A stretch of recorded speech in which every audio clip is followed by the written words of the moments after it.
Дэлхийн монголчуудын MJL радио нэг тусал. MJL радио нэг туслыг авилгатай тэмцэх газрын урьдчилан сэргийлэх, соён гэгэрүүлэх хэлтсээс хүргэж байна.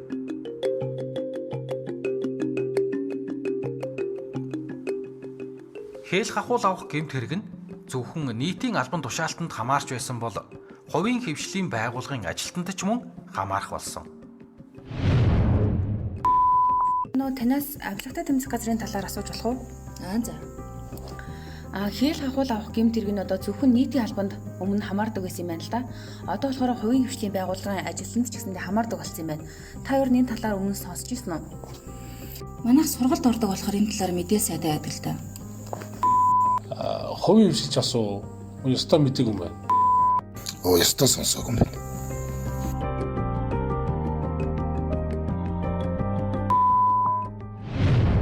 Ажил үүргэн хэрэгжүүлсэний хариуд эсвэл хэрэгжүүлэхийн тулд шууд эсвэл бусдаар дамжуулан хахуул өгөхийг шаардсан авсан бол авилгын хэрэгт шалгагдахаар болсныг танай компанийн ажилтнууд ойлгож мэдсэн болов.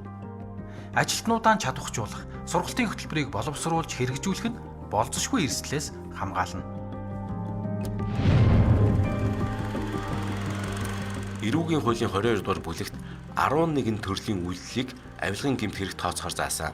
Бизнес эрхлэгч хуулийн этгээд нь эдгээр гэмт хэрэгт холбогдохгүй байхын тулд хуулийн дараах зүйл заалтыг сайтар мэдж байх учиртай. Юуны өмнө хахуул авах гэмт хэрэгт төрийн албан хаагчаас гадна хувийн хэвшлийн болон төрийн бус байгууллагын шийдвэр гаргах эрх бүхий ажилтан албан хаагч мөн адил хамаарах болсныг анхаараарай.